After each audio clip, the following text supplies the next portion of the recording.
देखिए, मुझे बताते हुए बहुत खेदपूर्वक मुझे कहना पड़ रहा है कि तत्कालीन सरकार में 2005 से लेकर 2007 तक समाजवादी पार्टी की सरकार थी, 2007 से 2012 तक बहुजन समाजवादी पार्टी की सरकार थी, 2012 से 17 तक फिर समाजवादी पार्टी की सरकार थी। उन्होंने एक भी कर्मचारी का अकाउंट नहीं खोला। यूनाइटेड टाइम्स, सच के सिवा कुछ नहीं, हर पल आपके साथ। यूपी के सीएम योगी आदित्यनाथ ने कहा, देश में एनपीएस 2005 में लागू हुआ था। सरकारी कर्मचारियों के लिए एक नया खाता खोला जाना था।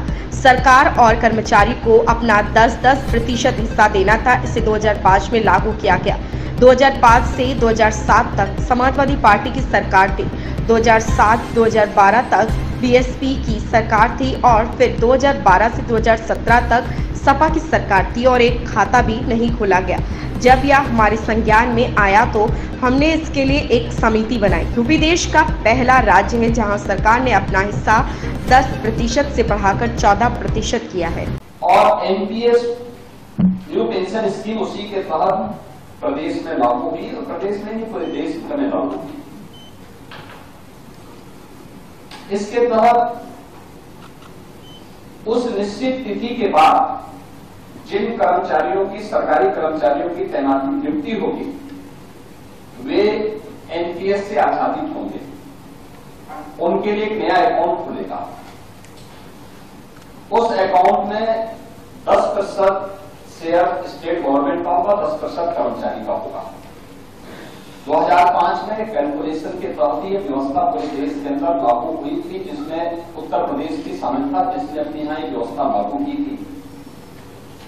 और इस व्यवस्था के अंतर्गत उन कर्मचारियों के अकाउंट खुले थे। देखिए, मुझे बताते हुए बहुत खेदपूर्वक मुझे कहना पड़ रहा है कि तत्कालीन सरकार में 2005 से लेकर 2007 तक समाजवादी पार्टी की सरकार थी, 2007 से 2012 तक बहुजन समाजवादी पार्टी की सरकार थी, 2012 से 17 तक फिर समाजवादी पार्टी की सरकार थी। उन्होंने एक भी कर्मचारी का अकाउंट नहीं खोला। इस सच्चाई इस माननीय उच्च सदन के सामने आना चाहिए। एक भी कर्मचारी के अकाउंट नहीं खोले गए, बल्कि जब 2018 में हमारे संज्ञान में बात आई थी, हमारी सरकार 17 में आ गई थी, लेकिन 2018 में मेरे संज्ञान में बात आई थी, तो मैंने तत्कालीन फाइनेंस सेक्रेटरी की अध्यक्षता में एक कमेटी गठित की थी। इसमें मैंने इससे संबंधित अकाउंट से जुड़े हुए विशेषज्ञों को भी रखा था और मैंने कर्मचारी संगठनों से भी हम लोगों ने बातचीत की। केवल यह शिक्षकों से संबंधित नहीं था, बल्कि प्रदेश के लगभग उस समय 8 लाख कर्मचारियों से संबंधित था।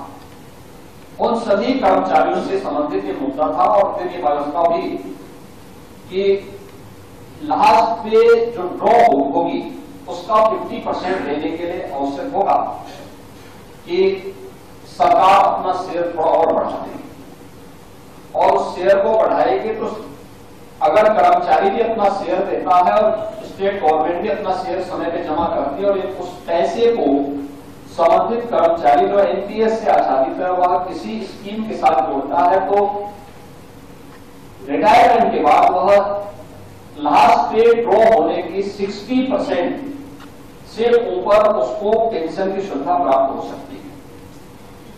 हमने उत्तर प्रदेश देश का पहला राज्य है जिसने 2019 में इस प्रक्रिया को स्वीकार करते हुए अपना शेयर 10% से बढ़ा के 14% किया है। 14% किया है। बने रहिए हमारे साथ, हमारे चैनल को लाइक करें, सब्सक्राइब करें, बेल आइकन दबाकर कमेंट बॉक्स में कमेंट करना ना भूलें। धन्यवाद।